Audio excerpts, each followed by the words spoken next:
Mission UP और मुलाकात। नमस्कार, बात मुद्दे की में आपका स्वागत है। मैं हूं राजेश सक्सेना। यूपी में 2022 में होने वाले विधानसभा चुनाव को लेकर विषाद बिछना शुरू हो गया है। विधानसभा चुनाव के लिए अब 6 महीने के लगभग वक्त बचा हुआ है। ऐसे में बीजेपी मिशन मोड में है। लगातार बैठकों का दौर चलने के बाद सीएम योगी आदित्यनाथ दिल्ली दरबार में पहुंच चुके हैं। आज उनकी गृह मंत्री अमित शाह से मुलाकात हुई, कल पीएम नरेंद्र मोदी से मिलेंगे। इससे पहले घटनाक्रम को अगर देखें तो केंद्रीय नेतृत्व से लेकर संघ तक बैठकें पहले ही हो चुकी हैं और यही कारण है कि तमाम तरह के कयास लगातार चल रहे हैं। कभी उप मुख्यमंत्री को लेकर बात होती है तो कभी मंत्रिमंडल विस्तार को लेकर बात होती है। इसी रणनीति के तहत बीजेपी ने कांग्रेस को बड़ा झटका देते हुए कांग्रेस के दिग्गज नेता रहे जितिन प्रसाद को अपने खेमे में मिला लिया।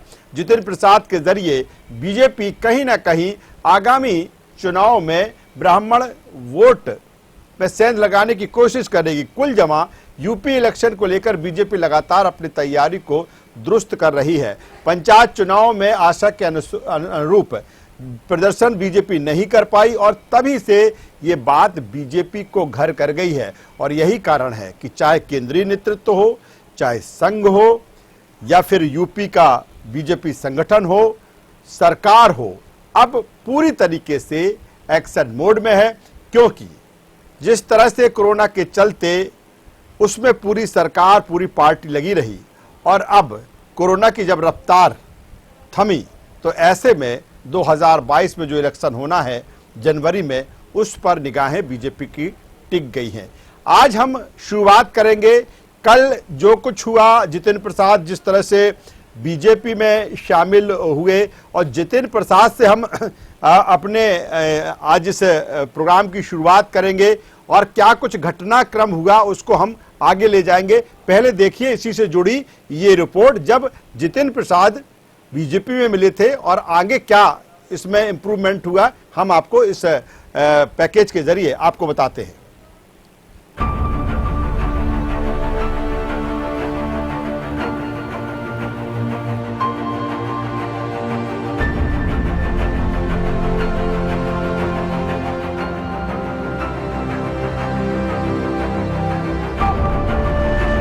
बहुत सोच विचार, गहन मंत्रणा, लोगों से, समर्थकों से, लोगों से बात करके और मेरे अंदरूनी अंतरात्मा की जो आवाज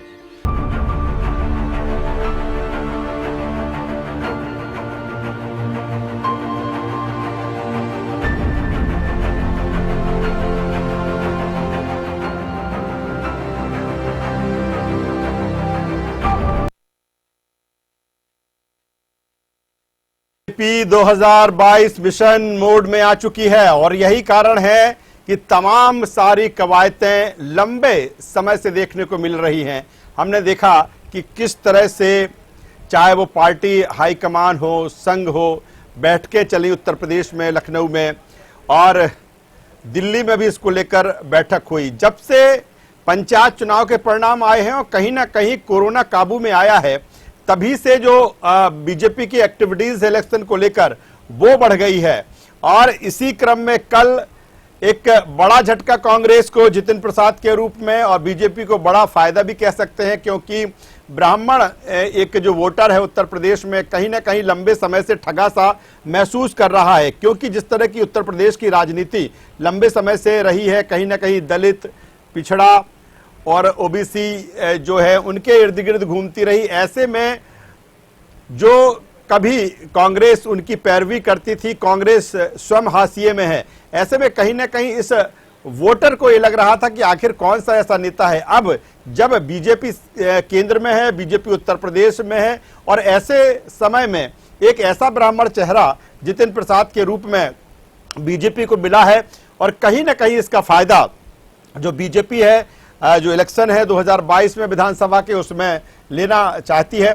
और तमाम सारी चीजें अब एकदम एक्शन में दिख रही हैं। जिस तरह से सीएम योगी आदित्यनाथ दिल्ली दरबार में पहुंच चुके हैं, गृह मंत्री अमित शाह के साथ उनकी मुलाकात हुई, पीएम नरेंद्र मोदी के साथ वो मिलेंगे। तो कुल मिलाकर ये लगता है कि बहुत तेजी के साथ बीजेपी अब आगे बढ़ना चाहती है इलेक्शन को लेकर। इसी मुद्दे पर हम बातचीत करेंगे। चर्चा करेंगे मिशन यूपी में आखिर क्या कुछ जो गतिविधियां हैं उसके क्या मायने हैं, मुलाकातों का दौर चल रहा है उसके क्या मायने हैं, जितिन प्रसाद पार्टी में आए हैं उसको लेकर भी पार्टी कितनी मजबूत अब होती दिख रही है, इस पर हम चर्चा करेंगे, बातचीत करेंगे। चर्चा शुरू करें उससे पहले अपने मेहमानों से आपका तारुफ कराएंगे, परिचय कराएंगे, उसके बाद हम डिबेट को आगे बढ़ाएंगे। हमारे साथ में हैं आरसी भट्ट साहब, स्टेट एडिटर, उत्तर प्रदेश लखनऊ से हमारे साथ जुड़ रहे हैं। स्वागत करता हूं भट्ट साहब आपका। जी। हमारे साथ में है शंकर लाल तिवारी साहब, बीजेपी के वरिष्ठ नेता, कई बार के विधायक। शंकर लाल जी स्वागत करूंगा आपका। और हमारे साथ प्रणाम भाई साहब, नमस्कार। बहुत स्वागत आपका। और डॉक्टर संदीप सबलोग जी हैं, कांग्रेस के वरिष्ठ नेता, प्रवक्ता, बेबाकी से अपनी बात रखने वाले। संदीप जी आपका भी मैं स्वागत करूंगा। सबसे पहले मैं आरसी भट्ट साहब के पास में आऊंगा क्योंकि आरसी भट्ट साहब बेहतर तरीके से बता पाएंगे उत्तर प्रदेश में जो कुछ चल रहा है, क्योंकि अब जो कुछ चल रहा है वो मिशन 2022 के लिए ही चल रहा है। जो बैठकें चली, चाहे वो पार्टी हाईकमान के नेतृत्व के साथ बैठक हुई हो, संघ के साथ हुई हो, जिस तरह से जतिन प्रसाद बीजेपी में शामिल किए गए। भट्ट साहब क्या कहेंगे, क्या कुछ चल रहा है उत्तर प्रदेश में, क्योंकि बहुत तेजी के साथ घटनाक्रम अब दिख रहा है। देखिए, 4 वर्ष से अधिक यूपी में बीजेपी की सरकार है, योगी आदित्यनाथ के नेतृत्व में। जी, लगातार जो है बीजेपी बहुत स्मूथली अपना काम कर रही थी जी, लेकिन अचानक जो है 15 दिनों से उत्तर प्रदेश की जो राजनीतिक गतिविधियां हैं वो काफी बदल जाती हैं, कभी सरगर्मी बढ़ जाती है। बहुत सारे जो है असंतोष के सुर जो है कहीं न कहीं विधायकों के वो दिखने लगे हैं। वो अपने क्षेत्रों की समस्याओं को लेके अपनी बातें सरकार तक नहीं पहुंचा पा रहे हैं। उनके साथ साथ जो ब्यूरोक्रेसी है यानी अधिकारियों का जो वर्ग है वो उनकी सुन नहीं रहा है। लेकिन उनकी जो लगातार जो उपेक्षा हुई, ये तमाम जो चीजें हुई, और उसके बाद सबसे बड़ी बात ये है राजेश की उत्तर प्रदेश में पंचायत चुनाव हुए, उसमें बीजेपी की को अपेक्षित सफलता नहीं मिल पाई और कहीं न कहीं बड़ा नुकसान हुआ। ये तमाम चीजें लगातार संघ के सर्वे के माध्यम से भी और उसके साथ साथ पार्टी के जो संगठन के वरिष्ठ नेता हैं उनको कार्यकर्ताओं के माध्यम से भी ये जानकारियां लगातार मिल रही थी। अचानक केंद्रीय नेतृत्व द्वारा ये निर्णय लिया जाता है कि DL संतोष जो राष्ट्रीय संगठन मंत्री हैं, राधा मोहन सिंह जो उत्तर प्रदेश के प्रभारी हैं, उन दोनों लोगों को यहाँ भेजा जाता है। यहाँ आने के बाद वो लगातार सब लोगों से मुलाकात करते हैं, एक रिपोर्ट कार्ड तैयार करते हैं और वापस वो रिपोर्ट कार्ड जो है बीजेपी के शीर्ष नेतृत्व को देते हैं। उसमें तमाम ऐसे मुद्दे आते हैं जैसे जो पूर्व नौकरशाह हैं AK शर्मा जो प्रधानमंत्री नरेंद्र मोदी के बहुत करीबी हैं, वाराणसी में कोविड का सारा काम वो देख रहे थे, उनको NLC बनाया गया, लेकिन उसके बाद उनको किसी उच्च पद पर समायोजित नहीं किया गया, चाहे वो डिप्टी CM पद हो या कैबिनेट मंत्री पद हो। आखिर क्यों ऐसा नहीं कर पाए योगी, क्या मजबूरियां नहीं? उसके साथ साथ योगी कैबिनेट के तमाम ऐसे मंत्री हैं जो कहीं न कहीं नाराज हैं अपने कामों को लेके, क्योंकि उनके विभाग का अपर मुख्य सचिव उनकी सुनता नहीं है, सारी चीजें ऊपर ही तय हो जाती हैं। ये भी एक बड़ा मुद्दा रहा है। और उसके साथ साथ उत्तर प्रदेश के जो बीजेपी के कार्यकर्ता हैं उनकी भी नहीं। तो ये तमाम चीजों को लेकर एक बड़ी कवायद की गई। कवायद करने के बाद अंत में ये सारी चीजें सुप्रीमो यानी कि खासतौर पर बीजेपी के राष्ट्रीय अध्यक्ष JP नड्डा, प्रधानमंत्री नरेंद्र मोदी, केंद्रीय गृह मंत्री अमित शाह, इन तीनों लोगों को बताई गई, पहुंचाई गई। आज उसी के क्रम में योगी आदित्यनाथ दिल्ली में है, अमित शाह से उनकी 1.5 घंटे मुलाकात हुई है। कल वो प्रधानमंत्री नरेंद्र मोदी और राष्ट्रीय अध्यक्ष JP नड्डा से भी मुलाकात करेंगे। और उसके साथ साथ जहां तक आपने जतिन प्रसाद की बात की है, जतिन प्रसाद का उत्तर प्रदेश में कोई जनाधार नहीं है। मैं काफी वर्षों से उनके पिताजी को जानता हूँ, जब वो सक्रिय राजनीति में रहे और अब दुनिया में नहीं है। इनको भी जानता हूँ, जब ये सक्रिय राजनीति में आए, खासतौर पर यूथ कांग्रेस के राष्ट्रीय सचिव बनाए गए 2004 में, ये शाहजहांपुर से पार्लियामेंट मेंबर हुए, 9 में ये धौराड़ा से पार्लियामेंट मेंबर हुए, कई बार ये केंद्रीय मंत्री बनाए गए। लेकिन कहीं न कहीं कांग्रेस से ये असंतुष्ट चल रहे थे, हाशिए पे थे, खासतौर पर इनका अपना कोई जनाधार नहीं, कई चुनाव ये हार चुके हैं। साथ साथ इनको उत्तर प्रदेश में बहुत सारे लोग ये नहीं जानते हैं कि ये ब्राह्मण भी हैं। तो ये चीज सिर्फ इनकी अपनी खुद की मजबूरियां रही, एक प्रोफाइल पर रह चुके हैं केंद्रीय मंत्री के, तो निश्चित रूप से इसको तस्करी में चलिए भट्ट साहब काफी अहम बात जितेंद्र प्रसाद को आप को लेकर कह रहे हैं कि इनका कोई जनाधार वहां पर नहीं है, और कहीं ना कहीं कांग्रेस में जब हाशिए पर थे तो उन्होंने फिर एक ऐसे जहाज पर सवारी कर ली जो इस समय बिल्कुल एक्शन में है, केंद्र से कर राज्य तक। मेरा सवाल यहाँ पर ये भट्ट साहब आपसे काफी अहम सवाल है, जो तमाम सारी चीजें चल रही है, जो तमाम सारी कवायद चल रही है, आपने कहा कि पहले जो तैयारी स्मूथ चल रही थी, लेकिन जैसे ही पंचायत चुनाव के नतीजे आए और बीजेपी को लगा कि आशा अनुरूप उसके परिणाम नहीं आए, मेरा सवाल आपसे यह है कि क्या अब वक्त 6 महीने का वक्त बचा है, ऐसे में किसी तरह से मंत्रिमंडल में विस्तार, और दूसरी तरफ क्या मिशन 22 के लिए प्रशासनिक सर्जरी देखने को हाल ही के दिनों में मिल सकती है कि उसको हम जमावट के रूप में देखें 2022 की? देखिए, जिस तरह से उत्तर प्रदेश का राजेश रुझान है, बहुत लोग असंतुष्ट हैं। लोगों को कहीं कहीं बहुत सारी चीजें जो उनकी अपेक्षाएं थी उस पर सरकार खर्च नहीं उतर पाई है, और उसके साथ साथ कहीं न कहीं बहुत सारी चीजें उनको ये लगा कि जो बेरोजगारी की समस्या रही, जो नौकरियों मिलना चाहिए था, बहुत सारे आयोग भी इस समय नहीं दे पा रहे हैं। बहुत सारी जो गतिविधियां थी उद्योगों की, ये बहुत सारी चीजें थी, विधायकों की बहुत समस्याएं थी, मंत्री की समस्याएं थी। अब ये 4 साल से लगातार चल रहा था, और उत्तर प्रदेश को कहीं न कहीं राजेश ब्यूरोक्रेसी के 3 से 4 अफसर चलाते हैं। मुख्यमंत्री जी जो प्रमुख गोयल, उसके साथ साथ सचिव है समस्ती, उत्तर प्रदेश जो है और इस तरह के कुछ अधिकारी तो मुख्यमंत्री को बहुत भरोसा है, सब मुख्य सचिव ये चलिए भट्ट साहब, बहुत शुक्रिया इस तमाम जानकारी के लिए। बाकी मेहमानों के साथ अब हम डिबेट को आगे बढ़ाएंगे। उत्तर प्रदेश से स्टेट एडिटर आरसी भट्ट साहब हमसे जुड़े हुए थे, जो ताजा घटनाक्रम है उसका अपडेट वो दे रहे थे। सीधे आता हूं शंकर लाल तिवारी के साहब के पास में, बीजेपी के कई बार के विधायक, वरिष्ठ नेता। शंकर लाल तिवारी साहब क्या कहेंगे, जिस तरह से ये उथल पुथल, जिस तरह से ये कहा जा सकता है कि लंबे समय से जिस तरह से पंचायत चुनाव के परिणाम आए, अब बीजेपी में एक्शन में दिख रही है। आज योगी आदित्यनाथ दिल्ली दरबार में है, क्या माना जाए ये 2022 का एक्शन?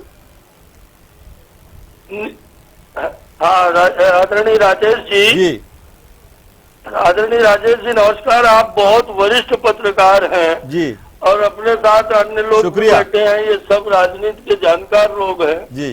जहाँ तक भारतीय जनता पार्टी का सवाल है, वहाँ भारतीय जनता पार्टी हर चुनाव को बड़ी गंभीरता से लेती है, और इसलिए चुनाव की तैयारी ही नहीं मानी है, ये परंपरागत हमारे यहाँ का नित्य प्रति का कार्य व्यवहार है पार्टी का जी। और पिछले समय में जो भी चुनाव पार्टी ने लड़े हैं, जहाँ भी लड़े हैं, यूपी हो और चाहे देश का कोई कोना, चाहे केंद्र का चुनाव, सबका साथ, सबका विकास, और विकास कार्यों के आधार पर जो हमने काम किए, उन काम के आधार पर चुनाव लड़े।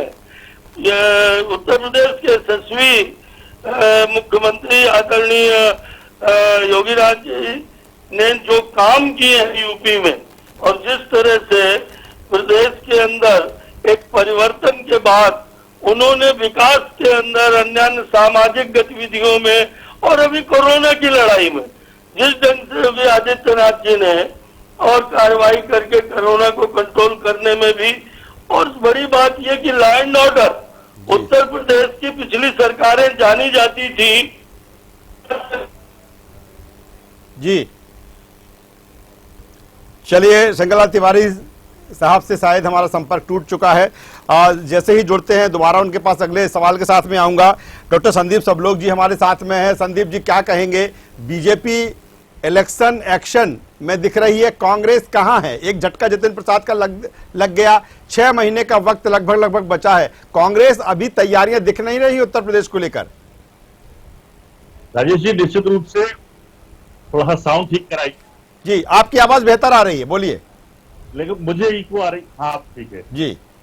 तो जिस तरह से भारतीय जनता पार्टी ने अपनी कवायद शुरू की है, तो उसमें तो मैं ये कहना चाहूंगा कि पिछले 4 साल या 4.5 साल का जो समय रहा है उत्तर प्रदेश में अराजकता का, भ्रष्टाचार का, अपराधीकरण का, हत्याओं का, लूट का और भाई भतीजावाद का ये 4.5 साल का समय उत्तर प्रदेश की राजनीति में रहा है। जिस तरह से मोदी सरकार और संघ की रिपोर्ट ये बताती है कि योगी जी का जनाधार जो है बहुत बुरी तरह प्रभावित हो चुका है, भारतीय जनता पार्टी को लोग वहां नकारने के लिए बैठे हैं, तो ये चिंता लाजमी है कि वे उसको लेके विचार मंथन शुरू करें। ये उनकी पार्टी का अपना मामला है, मुझे इसमें हस्तक्षेप नहीं करना चाहिए। हमारी पार्टी में भी इस तरह की कोई कवायद होती है और ये सब एक प्रक्रिया की बात है। जहां तक आप बात कर रहे थे कि जतिन प्रसाद जी जो हमारे कांग्रेस के वरिष्ठ लीडर थे और उन्होंने भारतीय जनता पार्टी को ज्वाइन कर लिया, उससे क्या फर्क पड़ने वाला है। तो उत्तर प्रदेश की राजनीति जिस धुरी पर घूमती है, जिस तरह से पिछले 10, 15, 20 सालों का हम रिकॉर्ड देखते हैं, तो जिस तरह से अभी हमारे भट्ट साहब जो यूपी के आपके चीफ एडिटर हैं, उन्होंने भी बताया कि जतिन प्रसाद जी का उत्तर प्रदेश में अभी वर्तमान में कोई जनाधार शेष नहीं रह गया।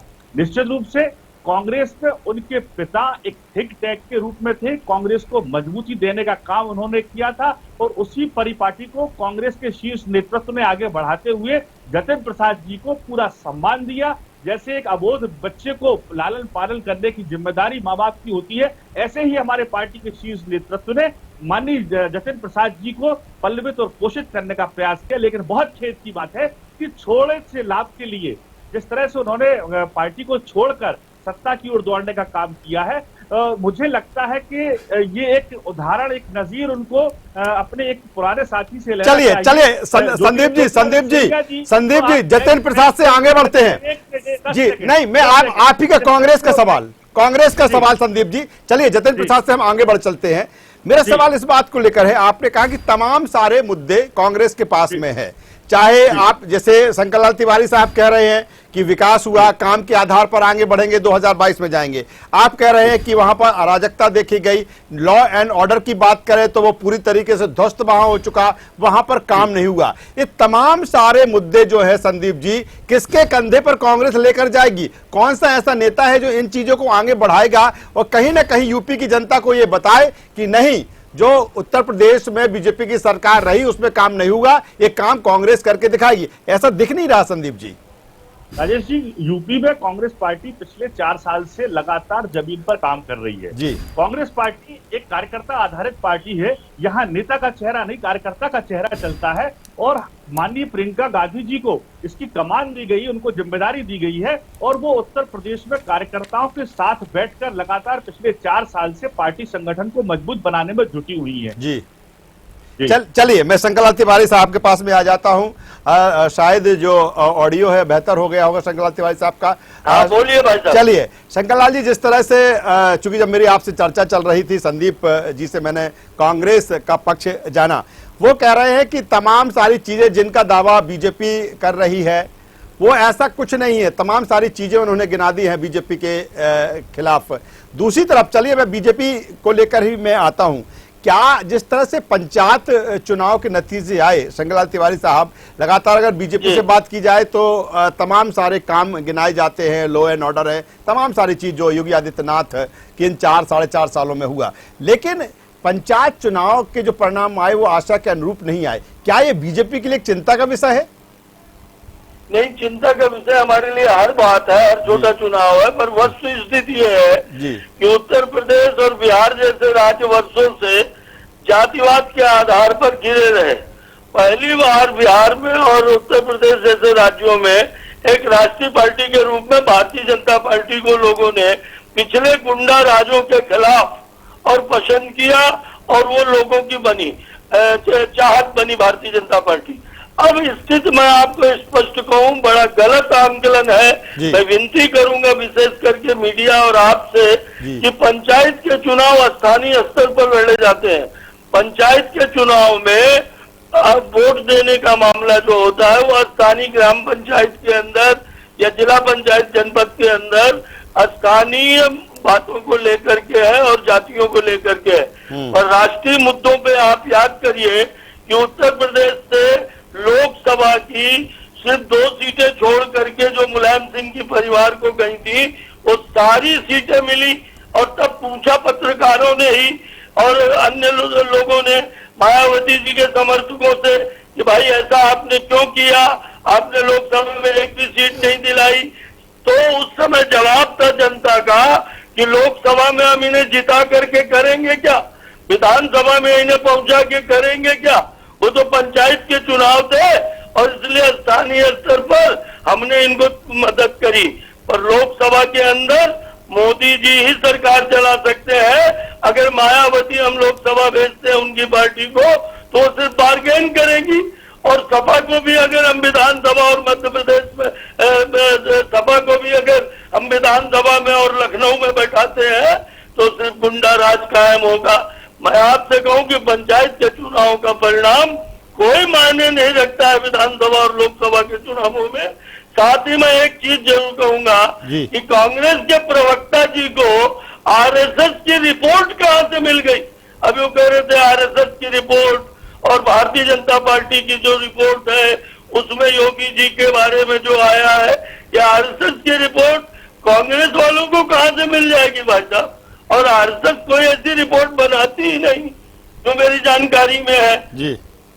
और इसलिए चलिए, ये चुनाव योगी जी के काम के आधार पर होंगे। और जैसा कहा जा रहा है कि जतिन प्रसाद जी का तो कोई वजूद ही नहीं है, जतिन प्रसाद जी ब्राह्मण ही नहीं है, ये बात भी मेरे समझ में कम आई है, क्षमा करेंगे लोग। जब तक वो मेरे साथ थे जब तक वो मेरे साथ थे देवता समान, और जब आगे मैदान में हरजाई हो गए, जब तक उनके पिताजी वो कांग्रेस के लिए काम करते रहे, बड़े अच्छे लोग थे, आप उनको उनकी लालना पालना कर रहे थे। और जब आज वो आपसे त्रस्त होके रुष्ट होके विचारधारा से जुड़ करके योगी आदित्यनाथ जी के कार्यों को देख करके और कांग्रेस की पस्त हालत जो उत्तर प्रदेश में है उसको देख करके वो बीजेपी में आ गए, तो आप कहने लगे वो कुछ ही नहीं है।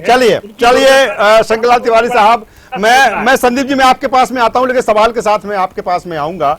मेरा सवाल इस बात को लेकर, जिस तरह से मैंने आपसे सवाल किया था कि आखिर जो तमाम मुद्दों की बात आप कर रहे हैं, हालांकि जितिन प्रसाद का कितना वहां पर जनाधार है, कितनी पकड़ है, ये बात अलग है, लेकिन कांग्रेस के लिए एक बड़ा झटका जरूर है क्योंकि एक बड़ा चेहरा कांग्रेस के पास में था। लेकिन आपने कहा, जब मैंने आपसे पूछा कि इन तमाम सारे मुद्दों को लेकर जिनकी बात कांग्रेस कर रही है कैसे जनता के बीच में जाएगी, कौन से नेता के साथ में जाएगी, तो आपने कहा प्रियंका गांधी। तो आपने कहा, आपने संदीप जी आपने कहा शंकरलाल तिवारी साहब, शंकरलाल तिवारी, तो मेरा सवाल पूरा हो जाना दीजिए, फिर मैं संदीप जी मैं आपके पास में आऊंगा। तो वो चेहरा आपने कहा प्रियंका गांधी हैं, तो क्या प्रियंका गांधी कांग्रेस का चेहरा होंगी 2022 में, ये तय हो चुका है? देखिए, कांग्रेस पार्टी जब चुनाव लड़ती है तो संगठनात्मक स्तर पर लड़ती है जी। अभी तक आप पुराने सारे चुनाव उठाकर देख लीजिए, चाहे लोकसभा का हो चाहे विधानसभा का हो, संगठन का जो मुखिया होता है वो संगठन के तौर पर चुनाव लड़ता है। और जब हम बहुमत में आते हैं तो हमारे जो निर्वाचित प्रतिनिधि होते हैं वो इस बात को निर्धारित करते हैं कि कौन सरकार को लीड करेगा। इसका बहुत बड़ा उदाहरण आपको मैं बता दूं कि जिस तरह से 2003 में 4 में हमने लोकसभा चुनाव जीता था, उस समय आप देखिए कि तमाम अटकलें थी कि सोनिया गांधी जी, राहुल गांधी जी प्रधानमंत्री बनेंगे, लेकिन मनमोहन सिंह जी के रूप में एक चेहरा आपके सामने आया। तो ऐसा पहले से कभी तय नहीं रहता कि वहां पर मुख्यमंत्री कौन बनेगा। मुख्यमंत्री वो बनेगा जिसको विधायक दल या सांसद दल के लोग चुनेंगे।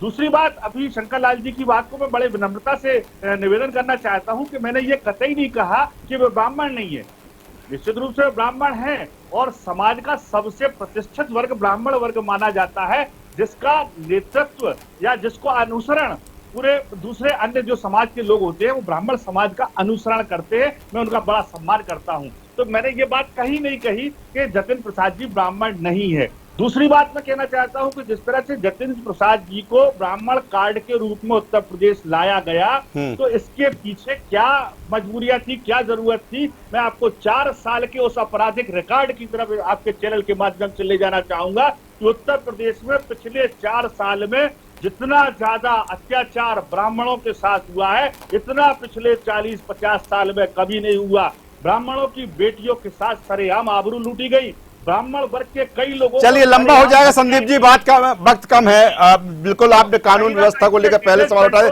शंकरलाल तिवारी साहब के साथ में छोटा सा कमेंट लूंगा, वक्त कम है संदीप जी, वक्त कम है। शंकरलाल तिवारी के साथ में एक 30 सेकंड का भी कमेंट उनसे ले लेता हूं। शंकरलाल जी, जिस तरह से कांग्रेस से मैं बात कर रहा हूं, डॉक्टर संदीप सबलोग जी से, मेरा सवाल आपसे ये है कि आपका बीजेपी का जो मुकाबला है मुख्य रूप से आप किससे मानते हैं, बीएसपी, सपा या फिर कांग्रेस? किसका लगता है कि आपके जो मेन फाइट होगी वो किससे होगी? वहाँ चुनाव में मुकाबला हमारा गुंडों से, अपराधियों से होगा जी। जहाँ तक दलों की बात है माफियात से होगा जी। जहाँ तक दलों की बात है वहाँ तक सपा और कांग्रेस मिलकर के चुनाव लड़ चुकी है, आपने देखा है। और फिर आपने ये भी देखा कि बीएसपी सपा मिलके और हम सब बीजेपी से चुनाव लड़ चुकी है, उसमें भी कोई परिणाम वो बना नहीं पाए हैं। इसलिए मेरा तो इतने कहना है कि संदीप जी को कि ना नौ मन तेल होगा न राधा नाचेगी, वहाँ पर भारतीय जनता पार्टी का कमल खिलेगा और माननीय नरेंद्र मोदी और माननीय योगी आदित्यनाथ जी ने जो तो चलिए, बहुत शुक्रिया शंकरलाल तिवारी साहब।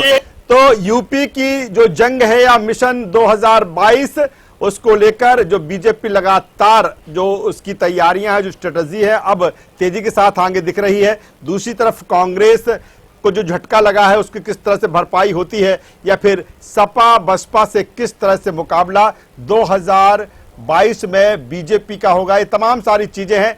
धीरे धीरे जो यूपी की सियासत है, जो राजनीति है, जो 2022 का इलेक्शन है, उसमें गति और देखने को मिलेगी, उसमें तेजी और देखने को मिलेगी। हमारे साथ जुड़ने के लिए शंकरलाल तिवारी साहब आपका और डॉक्टर संदीप सबलोग जी आपका, दोनों मेहमानों को मैं शुक्रिया करूंगा। इससे पहले हमारे स्टेट एडिटर आरसी भट्ट साहब भी जुड़े थे, उनका मैं शुक्रिया एक बार फिर करूंगा। तो मिशन यूपी को लेकर जो मेल मुलाकात है, जो बैठकें हैं, जो स्ट्रेटजी है, वो बीजेपी में अब दिखने लगी हैं। लंबे समय से ये साफ तौर पर देखा जा रहा है। हमारी चर्चा है बस इतना ही। न्यूज़ वर्ल्ड पर खबरों का सिलसिला लगातार जारी है, बने रहिए हमारे साथ। नमस्कार।